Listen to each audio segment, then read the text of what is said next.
स्वागत है आपका आपके अपने YouTube चैनल RWM न्यूज पर, जहां आपको मिलती हैं देश और दुनिया की सबसे बड़ी और सबसे तेज खबरें। आज की टॉप ब्रेकिंग न्यूज में इंडिया पाक में टेंशन का असर, IPL 2025 ठप, BCCI ने सभी मैच रोके, साथ ही IMF ने पाकिस्तान को दिया $1 अरब का लोन, इंडिया ने जताई नाराजगी। वही SBI और प्राइवेट बैंक्स बेचेंगे, येस बैंक में अपनी हिस्सेदारी, जापानी बैंक करेगा खरीदी। इन सभी खबरों की सटीक जानकारी आपको मिलेगी आज के जबरदस्त न्यूज बुलेटिन में। तो चैनल को सब्सक्राइब कर लीजिए और देखते रहिए RWM न्यूज, जहां हर खबर मिलती है सबसे पहले और सबसे सटीक। चलिए बिना देरी किए जानते हैं आज की पहली बड़ी खबर। भारत और पाकिस्तान के बीच तनाव अपने चरम पर पहुंच गया है। पहलगाम हमले के बाद भारत ने ऑपरेशन सिंदूर के जरिए पाकिस्तान में कई आतंकी ठिकानों को निशाना बनाया था। भारतीय कार्रवाई के जवाब में पाकिस्तान ने भारत के कई शहरों को निशाना बनाने की कोशिश की थी। अभी जो माहौल चल रहा है इंडिया पाकिस्तान के बीच, उसकी वजह से IPL थोड़ा लटक गया है। एक हफ्ते के लिए सारे मैच रोक दिए गए हैं। वैसे तो 22 मार्च से टूर्नामेंट शुरू हुआ था और फाइनल 25 मई को होना था, लेकिन अब जो भी बचे हुए मैच थे वो BCCI ने फिलहाल रोक दिए हैं। इंडिया पाकिस्तान के बीच टेंशन तो वैसे ही अपने चरम पर है और ऐसे में IMF ने पाकिस्तान को $1 बिलियन का लोन दे दिया। इंडिया को ये बात ऑब्वियसली खटक रही है, इसलिए आवाज तो उठाई, लेकिन इंडिया चाहकर भी इस लोन के खिलाफ वोटिंग नहीं कर पाया। इंटरनेशनल सिस्टम में कुछ रूल्स होते हैं, वहां पर हर बात पर वोटिंग का हक सबको नहीं होता, तो इंडिया बस अपनी नाराजगी दिखा सका पर रोक नहीं पाया।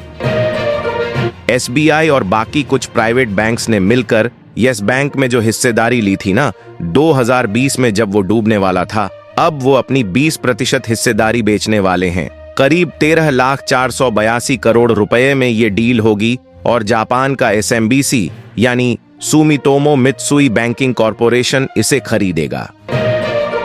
भारत और पाकिस्तान के बीच जो हाल ही में तनाव बढ़ा है, उसके चलते महाराष्ट्र और गुजरात की सरकारें भी अब एक्शन में आ गई हैं। महाराष्ट्र ने मछुआरों के लिए कुछ जरूरी दिशा निर्देश जारी किए हैं ताकि उनकी सुरक्षा सही रहे। वहीं गुजरात में भी सुरक्षा बढ़ाने के लिए कुछ कदम उठाए गए हैं, जैसे ड्रोन और पटाखों के इस्तेमाल पर कुछ समय के लिए रोक लगा दी गई है।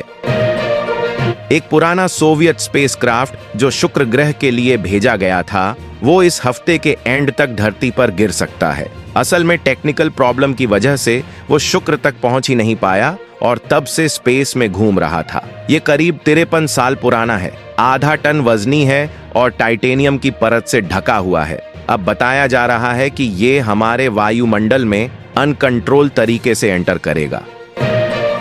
योगी आदित्यनाथ की सरकार इस बार किसानों के लिए फिर से बड़ा प्लान लेकर आई है। अब की बार 2025 से 26 में सरकार का टारगेट है कि 25 लाख नए किसानों को किसान क्रेडिट कार्ड बनवाकर दिया जाए। पिछली बार यानी 2024 से 25 में भी सरकार ने 71 लाख से ज्यादा किसानों को ये सुविधा दी थी ताकि उन्हें खेती के लिए पैसे की टेंशन न रहे। अब सरकार चाहती है कि और ज्यादा किसानों तक ये फायदा पहुंचे, जिससे वो आर्थिक रूप से और मजबूत हो सकें।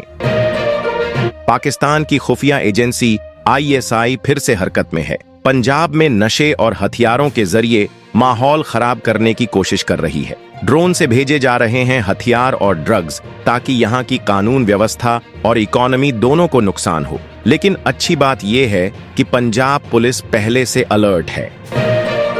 अगर किसी को पॉलिटेक्निक में एडमिशन लेना है ना, तो ध्यान दे, फॉर्म भरने की आखिरी तारीख 10 मई है, यानी शनिवार तक का टाइम है बस। और जो लोग ITI में एडमिशन लेना चाहते हैं, उनके लिए फॉर्म भरने की प्रोसेस 12 मई से शुरू होगी और 5 जून तक चलेगी। ये जितने भी सरकारी, प्राइवेट या PPP मॉडल वाले पॉलिटेक्निक कॉलेज हैं, सब में अलग अलग ग्रुप्स के कोर्स के लिए एडमिशन का मौका है।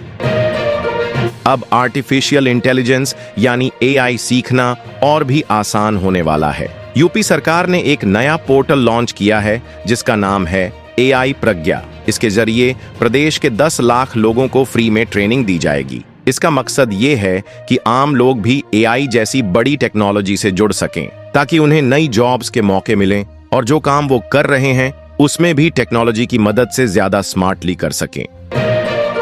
अब पंजाब में ड्रोन से आने वाला नशा और हथियार रोकने के लिए सरकार एक बड़ा कदम उठाने जा रही है। भगवंत मान की सरकार ने फैसला लिया है कि अब बॉर्डर पर एंटी ड्रोन सिस्टम लगाए जाएंगे। पाकिस्तान से जो 532 किलोमीटर लंबी इंटरनेशनल बॉर्डर है ना, वहां 9 एंटी ड्रोन सिस्टम लगेंगे ताकि जो ड्रोन से नशा या हथियार भेजने की कोशिश होती है उस पर सख्त कंट्रोल हो सके। इसके लिए सरकार करीब 51 करोड़ रुपए खर्च करने वाली है। केदारनाथ और बद्रीनाथ की यात्रा करने का प्लान था कुछ लोगों का हरियाणा से, लेकिन सोचो हवाई यात्रा के नाम पर उनके साथ ऑनलाइन ठगी हो गई। उन लोगों ने जैसे ही फाटा तक पहुंचे, वहां जाकर उन्हें समझ आया कि उनके साथ फ्रॉड हुआ है। अब क्या करते? उन्होंने मजबूरी में पैदल ही केदारनाथ की चढ़ाई शुरू कर दी। अभी इंडिया पाकिस्तान के बीच जो टेंशन चल रही है ना, उसको देखते हुए कोलकाता के श्यामा प्रसाद मुखर्जी पोर्ट पर सिक्योरिटी काफी टाइट कर दी गई है। पोर्ट के अधिकारियों ने बताया कि अब हर चीज पर ज्यादा सतर्कता बरती जा रही है, चाहे वो ऑपरेशंस हों या सिक्योरिटी प्रोटोकॉल। ये कदम पोत परिवहन मंत्रालय और डायरेक्टरेट की गाइडलाइंस के बाद उठाया गया है ताकि किसी भी तरह की अनहोनी से बचा जा सके। पाकिस्तान की आर्मी ने एक बड़ा दावा किया है। उनका कहना है कि उन्होंने इंडिया के 10 अलग-अलग मिलिट्री लोकेशनों को टारगेट किया है। इनमें पंजाब में ब्रह्मोस मिसाइल रखने वाली जगह, उरी का सप्लाई डिपो, राजस्थान का सूरतगढ़ एयरफील्ड, आदमपुर में लगा S-400 सिस्टम, देहरंग्यारी में आर्टिलरी की पोजीशन और पठानकोट एयरबेस जैसी बड़ी जगहें शामिल हैं। अब ये दावा कितना सही है या नहीं, इसकी पुष्टि तो ऑफिशियली नहीं हुई है, लेकिन इतना तय है कि माहौल इस वक्त बहुत टेंशन भरा बना हुआ है। दिल्ली में जो कूड़े के बड़े बड़े पहाड़ हैं, ओखला, भलसवा और गाजीपुर वाले, वहां से कूड़ा हटाने का काम बहुत धीरे चल रहा है। इसी को लेकर सीएम रेखा गुप्ता ने गुस्सा जताया है। उन्होंने साफ कह दिया कि काम में तेजी लाओ वरना दिक्कत होगी। उन्होंने दिल्ली सचिवालय में एक मीटिंग भी की निगम के अफसरों के साथ और वहीं बैठकर बोला कि ये जो गार्बेज क्लियरेंस है, इस पर अब और लेट लतीफी नहीं चलेगी। उदय चंद्रपुर गांव में जो पड़िला हवाई पट्टी है, वहां पर करीब 25 बीघा रक्षा मंत्रालय की जमीन पर कुछ लोगों ने अवैध कब्जा कर लिया था। अब पुलिस, तहसील प्रशासन और रक्षा संपदा की टीम ने मिलकर शुक्रवार को सख्ती से उस कब्जे को हटाया। इसमें जेसीबी मशीनों की मदद से 60 से ज्यादा अस्थायी दुकानें, लोहे के गोमती छप्पर, टीन शेड्स और चबूतरों को तोड़ दिया गया ताकि वो जमीन फिर से अतिक्रमण मुक्त हो सके। NH 9 पर जो रोज जाम लग जाता है ना, खासकर बिजी टाइम में, उससे राहत दिलाने के लिए पुलिस ने जागरूकता अभियान चलाया था। अब उसका असर दिखने लगा है। शुक्रवार को ट्रैफिक पुलिस ने 3 जगहों पर एक्स्ट्रा 10 पुलिस वालों को ड्यूटी पर तैनात कर दिया ताकि जो बस वाले और तिपहिया वाले मनमानी करते हैं उनको रोका जा सके। बिहार में जितनी गर्मी पड़ रही है ना, उसके बीच थोड़ा राहत की खबर आई है। मौसम विभाग ने कहा है कि 5 जिलों में तेज आंधी के साथ बारिश हो सकती है, लेकिन दूसरी तरफ कुछ जिलों में लू भी चल सकती है, तो लोगों को अलर्ट रहने को कहा गया है। बोले हैं कि बेवजह घर से बाहर मत निकलो वरना तबीयत बिगड़ सकती है। अमेरिका और चीन के बीच टैरिफ को लेकर जो बातचीत चल रही है ना, उससे ठीक पहले ट्रंप ने एक बड़ा हिंट दे दिया है। अभी जो चीन से सामान अमेरिका आता है उस पर 145% टैक्स लगता है, लेकिन ट्रंप ने कहा है कि वो इसे घटाकर 80% करने का सोच रहे हैं। यानी थोड़ा रिलैक्स करने का मूड है उनका इस बार। नेपाल बॉर्डर से लगे जिलों में अभी सरकार ने एक सख्त मुहिम चलाई हुई है। पता चला है कि अब तक 189 ऐसे मदरसे पकड़ में आए हैं जो अवैध थे। श्रावस्ती में तो सबसे ज्यादा 102 मदरसे सील कर दिए गए हैं। बाकी जिलों में भी कई मदरसे तोड़ दिए गए हैं और सिर्फ यही नहीं, 205 जगहों से अवैध कब्जे भी हटाए गए हैं, जिनमें कुछ मज़ारें और दूसरे धार्मिक ढांचे भी शामिल हैं। मामला अब बिल्कुल टाइट हो गया है। दिल्ली विधानसभा का बजट वाला दूसरा पार्ट 13 मई से शुरू हो रहा है। खबर यह है कि इस बार सरकार एक नया बिल लाने वाली है स्कूल की फीस को लेकर। मतलब स्कूलों में फीस कैसे तय हो, कितना लेना सही है, उसमें पारदर्शिता रहे, इन सब चीजों को लेकर कानून लाया जाएगा। और शायद इसी सत्र में उसे पास भी करवा लें। अभी जो ऑपरेशन सिंदूर चल रहा है पाकिस्तान के खिलाफ, उसी दौरान हरियाणा सरकार ने एक बड़ा फैसला लिया है। अब अगर कोई जवान या अफसर देश के लिए शहीद होता है तो उसके परिवार को सरकार 1 करोड़ रुपए की मदद देगी। इससे न सिर्फ जवानों का मनोबल बढ़ेगा बल्कि उनके घर वालों को भी थोड़ी राहत मिलेगी।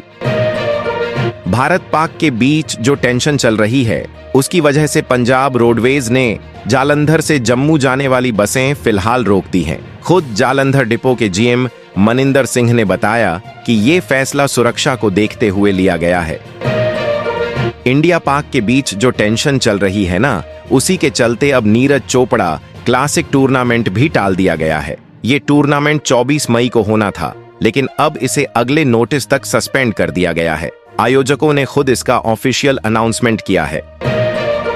भारत पाक सीमा पर जो टेंशन चल रहा है उसे देखते हुए स्पाइस जेट ने अयोध्या के महर्षि वाल्मीकि एयरपोर्ट से दिल्ली और अहमदाबाद की फ्लाइट्स को सितंबर तक स्थगित कर दिया है। और तो और राम जन्मभूमि परिसर की सुरक्षा भी अब और सख्त कर दी गई है।